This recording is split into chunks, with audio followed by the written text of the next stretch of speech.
సద్గురు జ్యోతిషాలయం నుండి 2026 మే నెలలో వార ఫలాలు 8వ తారీఖు నుండి మొదలు పెడితే 14 మే వరకు శుభాశుభ ఫలితాలు ఎలా ఉన్నాయి అనంటే, వేసవి ఎక్కువగా ఉంది. అగ్ని నక్షత్రం కూడా 4వ తారీఖు నుంచి స్టార్ట్ అయింది. ఎండ తాపడం చాలా తీవ్రంగా ఎలా ఉంది, ఎందుకంటే సూర్యుడు ఇంటికి కుజుడు వచ్చి స్థిరపడుతున్నాడు. మే 10వ తేదీ నుంచి కుజుడు మేషరాశిలో వచ్చి స్థిరపడతాడు. అలా స్థిరపడిన తర్వాత ఎండ చాలా తీవ్రంగా అవుతుంది. కత్తరి ఎండ ప్రారంభం అవుతుంది. కేతు భగవానుడు సింహరాశిలో ఉన్న కాలం అంటారు.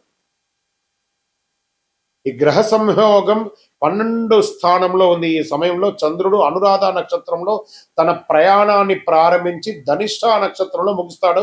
ఈ నెలంతా కూడా చంద్రుడు భాగ్యస్థానానికి వెళ్తున్నాడు. జ్యోతిషాస్త్రీత్యా ద్వాదశ రాశులు 11వ రాశి అయినటువంటి కుంభరాశి మిత్రులారా, ఈ వారం మే 8 నుండి మే 14 వరకు 2026 శుభాశుభ ఫలితాలు ఎలా ఉన్నాయంటే, ప్రెజర్స్, ట్రాన్స్ఫర్మేషన్, బ్రేక్ త్రూస్, ఈ 3 కలిసి మీ జీవితంలో మార్పులు తీసుకొస్తున్నాయి. శని మీ అధిపతి మీపై కర్మ పరీక్షలు పెడుతున్నాడు. ఏళ్నాటి శని యొక్క అవసాన దశలో కూడా ఉంది. గురు ఉపశమనం ఇవ్వడంతో ప్రారంభిస్తున్నారు.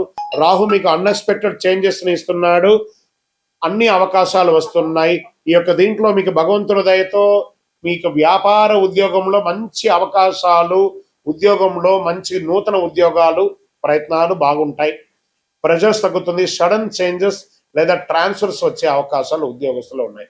బిజినెస్ లో అన్ఎక్స్పెక్టెడ్ ఆపర్చునిటీస్, ఇది చాలా మంచి అవకాశాన్ని కల్పిస్తుందని కూడా చెప్పొచ్చు. ఆర్థికంగా ఇర్రెగ్యులర్ గా ఉంటుంది ఇన్కమ్, కానీ సడన్ గెయిన్స్ వచ్చే అవకాశాలు ఉన్నాయి. ఎక్స్పాన్స్ కంట్రోల్ చేయాలి, బాగా ఎక్స్పెండిచర్స్ తగ్గించాలి. కుటుంబ విషయాలకు వచ్చేటప్పటికి ఫ్యామిలీలో టెన్షన్ రావచ్చు. మీరు కామ్ గా ఉంటే పరిస్థితి కంట్రోల్ అవుతుంది. పేషెన్స్ అనేది చాలా అవసరం.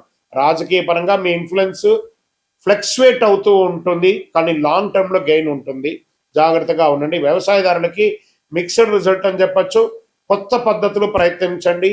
ఈ కోర్టు కేసులు వచ్చేటప్పటికి డిలే అవకాశం ఉంది, కానీ సడన్ టర్న్ అయ్యే అవకాశాలు ఉన్నాయి. మీకు రిజల్ట్ మంచిగా ఉంటుంది ఈ వారం. ఇక షేర్ మార్కెట్ లో హై రిస్క్ ఉంటుంది, వద్దు. అన్ప్రిడిక్టబుల్ ఎంటర్ మాత్రం చేయకండి, అదొకటి జాగ్రత్త. విద్యార్థులకి కాన్సన్ట్రేషన్ తగ్గవచ్చు, డిస్ట్రాక్షన్ ఎక్కువ ఉంటుంది. డిసిప్లిన్ పెంచితే సక్సెస్ ఉంటుందని చెప్పచ్చు. ఆరోగ్యం పట్ల స్ట్రెస్ ఉంటుంది. స్లీప్ చాలా ముఖ్యం. ఇంకా అన్ఎక్స్పెక్టెడ్ అదృష్టం ఈ వారం వచ్చే అవకాశాలు కొన్ని ఉన్నాయి. సడన్ గెయిన్స్ కూడా వచ్చే అవకాశాలు ఉన్నాయి. పరిహారాలు, శని భగవానుని ప్రార్థన చేయండి. ఏళ్నాడు శని వెళ్ళే అవసాన దశలో ఉన్నారు. దేహి మే బుద్ధి వైశిష్ట్యం అని చెప్పి ఆయన దగ్గర ప్రార్థన చేయండి. నల్ల నువ్వులు దానం చేయండి. హనుమాన్ చాలీసా పారాయణం చేయండి. పేదలకు సహాయం చేయండి. ఆవులకి ఆకుకూరలు ఇవ్వండి. ఇవి చేస్తే స్ట్రెస్ తగ్గి స్టేబుల్ గా ఉంటారు. ఈ వారం టెస్ట్ ఫేస్ అనుకోండి. ఇప్పటికీ ఒత్తిడి, రేపటికి బ్రేక్ త్రూ అని అనుకోండి. మీ యొక్క వ్యక్తిగత జాతకం తెలుసుకోవాలనుకుంటే మీ పరిసర ప్రాంతాల్లో ఉన్నటువంటి గురువుని సంప్రదించండి. లేదా గురుగారు మీ ద్వారానే మేము జాతకం తెలుసుకోవాలనుకుంటున్నామనంటే మీ పేరు, date of birth, time of birth, place of birth మా యొక్క డిస్ప్లేలో కనబడుతున్నటువంటి నెంబర్కి వాట్సాప్ చేయండి, కాల్ చేయండి. మీ అపాయింట్మెంట్ ఫిక్స్ చేసుకోండి. విజయోస్తు.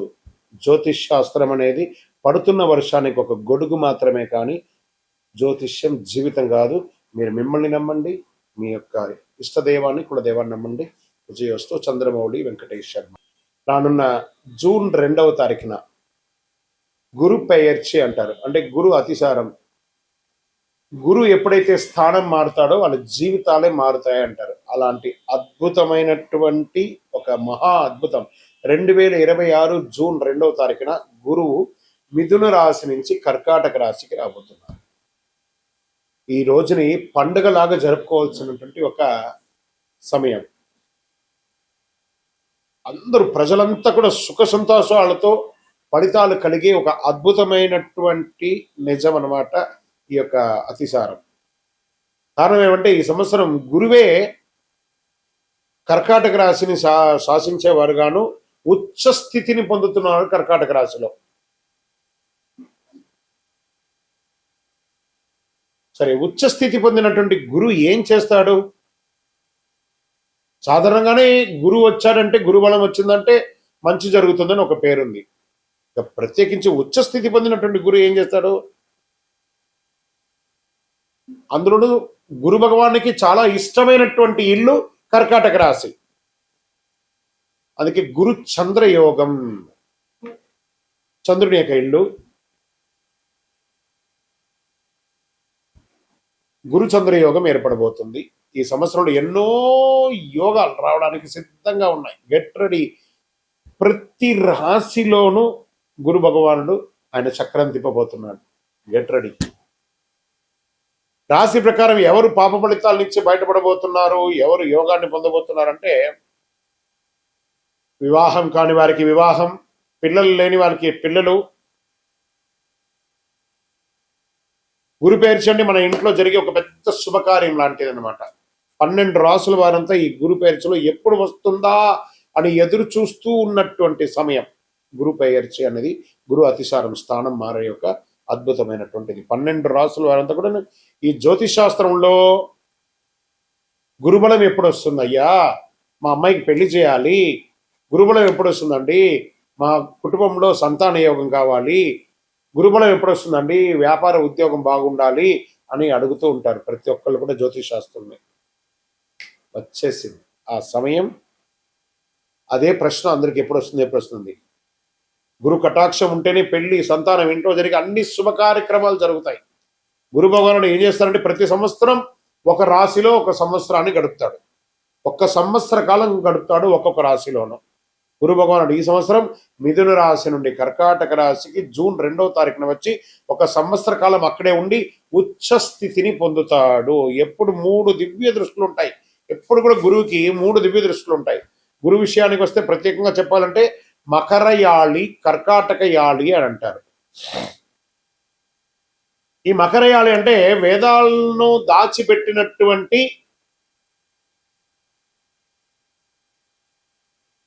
స్థలం అని కూడా అర్థం.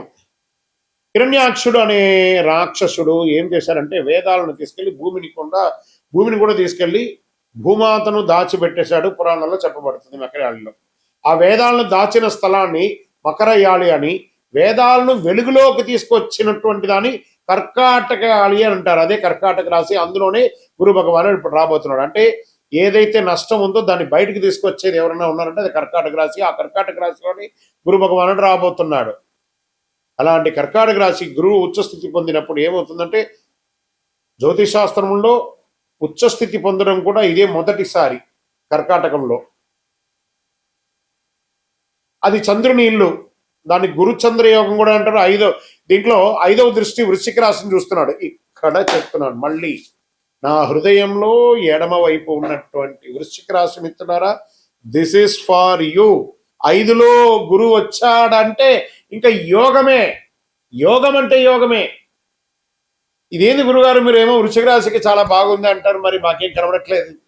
ప్రయత్నం చేయండి. జూన్ 2 తర్వాత చూడండి, పట్టిందల్లా బంగారం. జాక్పాట్. ఈ ప్రపంచంలో ఎవరైనా వృశ్చిక రాశి వాళ్ళు ఉన్నారంటే వాళ్ళు నా దగ్గర జాతకం చెప్పించుకోవాలి. అంత యోగం జరగబోతుంది. 5లో గురువు మీ జీవితంలో ఒక్కసారి వస్తున్నాడు. ఇక్కడ ఆయనకు 3 చూపులు ఉన్నాయి. 5, 7, 9. 5వది యోగ దృష్టి, 7వది కళత్ర దృష్టి, 9వది భాగ్య దృష్టి అంటారు. ఇప్పుడు గురువు 5వ స్థానంలో వృశ్చిక రాశిని చూడగా అది కుజుని రాశి కాబట్టి కుజునిపై గురువు దృష్టి పడినప్పుడు దానికి గురుమంగళ యోగం. వృశ్చిక రాశికి ఏమొస్తుంది? గురుమంగళ యోగం అనే ఒక యోగం కూడా రాబోతుంది. ఓకే, ఈ సంవత్సరం ఆశ్వీజ మాసంలో కుజుడు కర్కాటకంలో నీచ స్థితిని పొందుతున్నాడు. కుజుడు నీచ స్థితిని పొందినప్పుడు ఉచ్చ స్థితిలో ఉన్న గురువు అక్కడే ఉంటాడు కాబట్టి ఇద్దరి కలయిక వల్ల నీచ భంగ రాజయోగం అవుతుంది. ఇది ఈ సంవత్సరంలోనే జరుగుతుంది. అదే గురువు మంగళయోగంగా ఏర్పడుతుంది. తర్వాత గురువు మకర రాశిని చూస్తున్నాడు. మకర రాశికి యోగం. ఆయన మకరాన్ని చూడడం అంతా శుభం పరిగణించకపోయినా మకర రాశికి రాహు భగవానుడు డిసెంబర్ 6వ తేదీన వస్తున్నాడు. అప్పుడు గురువు ఆ మకరంలో ఉన్న రాహును చూస్తాడు కాబట్టి ఏమవుతుందంటే గురు చండాల యోగం అంటున్నారు. ఖచ్చితంగా నోట్ చేసుకోండి అందరు కూడాను. పేపర్ పెన్ నోట్ చేసుకోండి. నా యొక్క వీడియో ఫుల్ ఎవిడెన్స్ విత్ ప్రూఫ్తో నేను మీకు ఇస్తున్నాను. గుర్తుపెట్టుకోండి, ఇది చాలా అద్భుతంగా ప్రిడిక్ట్ చేసి ఇవ్వబడింది. నోట్ చేసుకోండి. ఇప్పుడు ఈ రాశి యొక్క 12 రాసుల్లో కొంతమందికి గురు చంద్రయోగం, గురు మంగళ యోగం, గురు చండాల యోగం అంత అద్భుతంగా ఉండబోతుంది. తర్వాత ఇదే గురువు శనిని చూడడం ఇదే మొదటిసారి. శని భగవాన్ని చూస్తున్నాడు. శని తన పనిని తాను చేసుకోబోతున్నాడు. కష్టాలు పెట్టడం శని పని, మంచి చేయడమేమో గురు పని. మంచి చేసే గురువు కష్టాలు పెట్టే ఆ శనిని మొదటిసారిగా చూస్తున్నాడు. ఎవరికి ఏం చేయొద్దయా శని భగవానుడు, పోని పాపం అందరూ బాగుండాలయ్యా, ఈ ఒక్క సంవత్సరం వాళ్ళందరికీ కొంచెం కష్టాల నుంచి కొంచెం కడతీర్చు అని గురు భగవానుడు శని భగవానుడికి రికమెండ్ చేస్తున్నాడట. ఇందరికి ఈసారి మనం అందరం మన ఇద్దరం కలిపి అందరికి మంచి చేసి వెళ్ళిపోద్దాం అని గురు భగవానుడు శని భగవానుడికి రికమెండ్ చేసి ఒక అద్భుతం, ఒక భావంలోకి వచ్చినట్టుంది కదా ఇది. గురు భగవానుడు శనిని చూడగానే ఏమవుతుందంటే శని తన విషపూరితమైనటువంటి దృష్టిని తగ్గించుకుంటారు. మొన్న శని పట్టింది, ఏళ్ళనాడు శని పట్టింది, అర్ధాష్టమ శని పట్టింది, అష్టమ శని పట్టింది, కంఠ శని పట్టింది, జన్మ శని పట్టింది, పాద శని పట్టింది, ఎప్పుడు భయపడుతూ ఉంటారు కదా. గురువు యొక్క చూపు శని మీద పడగానే ఆ వీక్షణ కాస్త తగ్గుతుంది. గురు భగవానుడు శనిని చూడడం ఏమవుతుందంటే తన విషపూరితమైన దృష్టి తగ్గించుకుంటాడో అవన్నీ అద్భుతాలు ఈ సంవత్సరంలో జరగబోతున్నాయి. అది అన్నిటికంటే ఇంకా గొప్ప విషయం ఏమిటంటే, ఒకవైపు మకరంలో రాహు వస్తుంటే సింహంలో ఉన్న కేతు కర్కాటానికి వస్తున్నాడు. ఈ డిసెంబర్ 6వ తేదీన వస్తున్నాడు. ఎప్పుడు గురువు కేతు సంబంధం ఏర్పడుతుంది. గురుకేతు సంబంధం అంటే ఏంటి? కోటీశ్వర యోగం అంటారు. చూడండి, గురువుతో ఎన్ని రాసులు కలుస్తున్నాయి. అప్పుడు కోటీశ్వర యోగం.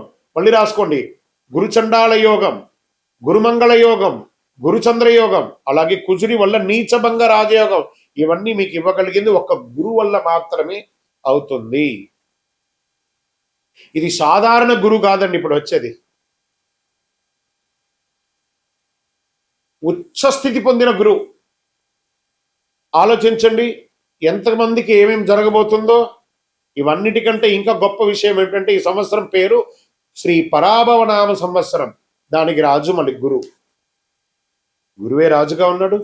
గురువు అతిసారం అవుతుంది. ఎంత మంచిది చూడండి. ఈ సంవత్సరానికి రాజువే గురువు. అంటే ఈ పదవి ఆయనదే. ఇప్పుడు గురువు సంవత్సరం ఇన్ఛార్జ్గా కూడా ఆయనే ఉన్నాడు. అలాగే రాసులన్నిటికీ ప్రధాన నాయకుడిగా కూడా రాజువే గురువే ఉన్నాడు. ఆయన అనుకున్నదంతా సాధిస్తాడు.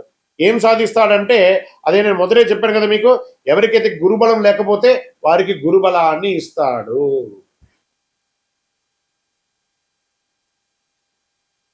పెళ్లి సంతానం ఆగిపోయి ఉంటుంది కదా, ఉద్యోగాలు ఆగిపోయి ఉంటుంది కదా, వాటి అన్నింటినీ కూడా క్లియర్ చేస్తాడు. బంగారు వర్షం లాగా కురిపిస్తాడండి. ఇది ఎలా ఉంటుందంటే మేషరాశి వారికి ఏళ్ళనాడు శని ఉంది, కుంభరాశి వారికి కుంభరాశి వారికి ఏళ్ళనాడు శని, మీనరాశి వారికి ఏళ్ళనాడు శని, సింహరాశి వారికి అష్టమ శని, ధనుసు రాశి వారికి అర్ధాష్టమ శని. ఒక శుభవార్త రాసుకోండి. ఈ శని మీద బాధపడుతున్న వాళ్ళకి అందరికి శుభవార్త. ఎందుకలా చెప్తున్నా అంటే వారిపై ఉన్న శని ప్రభావం తగ్గిపోతుంది. కుంభరాశి వారు తమ పాద శని దశగా న్యాయంగా అనుభవించాల్సిందే కదా, అది ఎస్కేప్. జన్మ శనిని మీనరాశి వారు అనుభవించాల్సిందే కదా, అది కూడా ఉండదు. కానీ గురు దృష్టి పడితే అది క్లియర్ అయ్యి వారికి దాదాపు రానున్న 2.5 సంవత్సరాలు ఉపశమనం అని చెప్పచ్చు. ఇది ఎంత అద్భుతం. అర్ధాష్టమ శని ఉన్నటువంటి సింహానికి, అష్టమ శని ఉన్న సింహానికి, అర్ధాష్టమ శని ఉన్నటువంటి ధనుసుకి,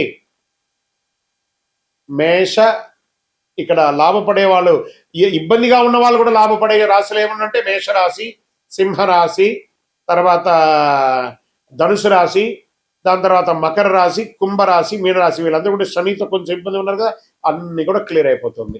ఆయన ఏం చేస్తున్నారు, మీరు శనిలో ఉన్నా కూడా మీకు నా వల్ల మీకు ఉపశమనం, నేను శనితో రికమెండ్ చేయించాను అన్నట్టుగా ఇస్తున్నారు.